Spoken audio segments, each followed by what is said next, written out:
Դերասանուհի Տաթևիկ Ադումյանը շարունակում է ակտիվորեն հրապարակումներով կիսվել իր սոցիալական էջերում, որտեղ էլ օրեր առաջ ուրախալի լուր է հայտնել։ Լույս աշխարհ է եկել դերասանուհու եղբորը Առաջնեկը։ Տաթևիկը նորածնի հետ լուսանկար է հրապարակել հենց հիվանդանոցից ու գրել հետևյալը. Կարապետյան Գոռն է, բարով ես ծնվել, Հորքուրի հրաշք, 25/09/2025, հրապարակմանը կից գրել էր դերասանուհին։ Արդեն 3 Տաթևիկը հայտնել է, որ ռեստորանային համալիրներից մեկում ընտանիքը հավաքույթ է կազմակերպել, նշել Տաթևիկի հայրիկի 60-ամյակն ու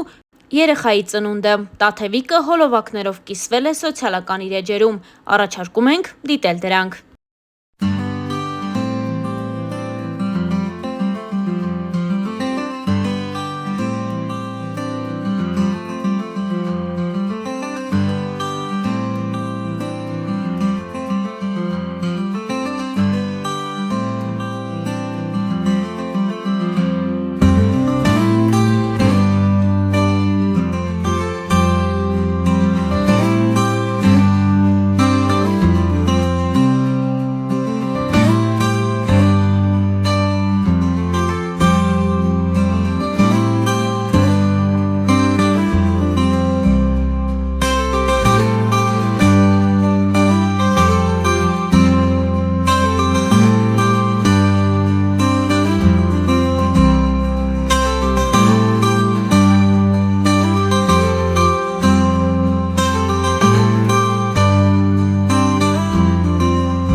Իսկ մեզ մնում է հավելել, որ ընդամենն ամիսներ առաջ դերասանուհի Տաթևիկ Ադումյանը իր սոցիալական էջերում հայտնեց ամուսնալուծության մասին։ 13 տարվա համատեղ կյանքից հետո Տաթևիկն ու Խաչատուրը որոշում են կայացրել ամուսնալուծության, իսկ պատճառը ըստ Տաթևիկի ակնարկների դավաճանությունն է։ Դերասանուհին դեռևս այլ մանրամասներ չի ներկայացրել։ Տաթևիկ Ադումյանը հաճախ է իր ինստագրամյան էջում տարբեր հրապարակումներ անում։ Հերթական լուսանկարին կից Տաթևը գրել էր հետևյալը. Այսօրվա ասելիքս մի փոքր տարբերվում է։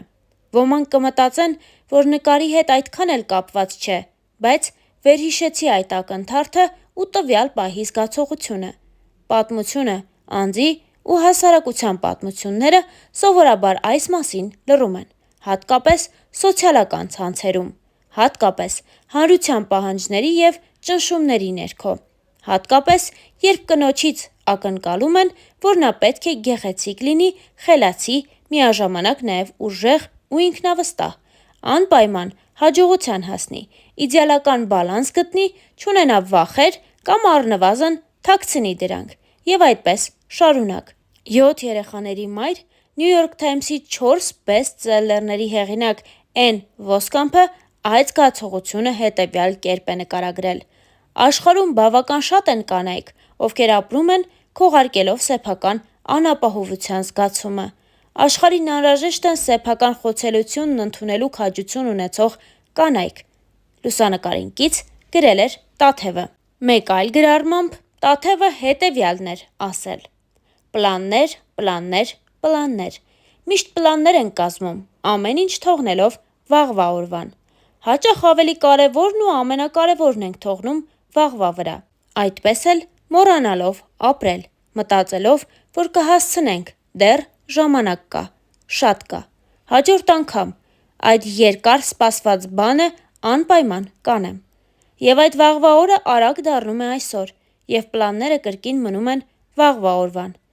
Հաճախ եմ ինքս այդպես վարվել, շատ կարևոր բաներ եմ հետաձգել, երբեմն դա արել եմ ինչ-որ լուրջ հարցեր հետաձգելով ևս 1 տարով կամ 1.5 տարով, հերթական պայմանագրի ժամկետով։ Նկատած կլինեք, որ տևական ժամանակ է ինչ կյանքն ավելի շատ եմ վայելում։ Կրկնվող աշխատանքային օրերին փոխարինել են նոր ճանապարհները, նոր տեսարաններն ու մշակույթները, ինքնակրթումը և հոգևոր զարգացումը։ Եվ ամեն անգամ ճանապարհ գնալիս ներքին ձայնս ինձ հիշեցնում է, որ պետք է չմոռանամ այս օրը, պետք է չմոռանամ դեպի վեր ավելի բարձր թռչելու արժեքը։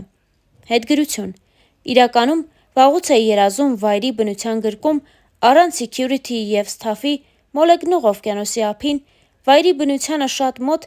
մի քանի օր անցկացնելու մասին, կոմֆորտի մասին մտածել այս իրավիճակում տեղին չէր լինի։ Ես դա արեցի,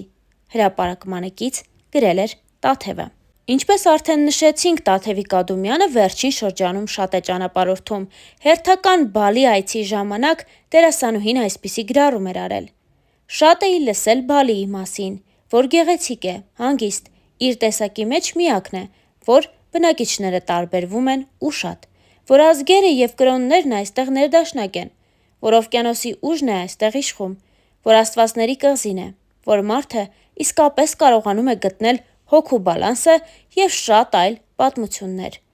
Միգուցե դեռ չեմ հասկացել, թե ինչն է այս ամենի գաղտնիքը, ինչու հենց այս կղզում և ինչու հենց այս ջունգլիներում։ Կղզի է, բազմերանգ ջունգլիներով պատված, անծայրածիր օվկիանոսով շրջապատված, օվկիանոս, որն անգամ փոթորկված ժամանակ անասելի վստահ է իր ամենակարող ուժի վրա։ Չեմ հիշում այցելածս որևէ այլ վայր, որտեղ այսքան հարգեն անհատին, լինեն բարի, հյուրընկալ, ոչ կոնֆլիկտային, ունենան հումոր ու քթածակ, բայց ոչ ավելորդ ամբիցիաներ։ Փորձել եմ պատկերացնել իրենց կոնֆլիկտը, վեճը, բայց խոստովանում եմ, անգամ իմ հարուստ երևակայության պարագայում չեմ կարողացել։ Բնության հետ նրանք շատ ներդաշնակ են ապրում։ Սիրում են ասել, եթե դու իրեն չանհանգստացնես, ինքն էլ քեզ չի դիպչի։ Միգուցե ճիշտ են։ Այսօր վայրի կենդանիների մասին էի կարդում։ Իմացա, որ բնության մեջ բազեի մի տեսակ կա, որը 300 կմ/ժ արագությամբ է թռչում, բայց ազատ անկման ժամանակ միայն։ Հիմա մտածում եմ, երևի յուրաքանչյուր անհատ այդ ազատ թռիչքի ժամանակ միայն կարող է իր առավելագույն արագությանը հասնել։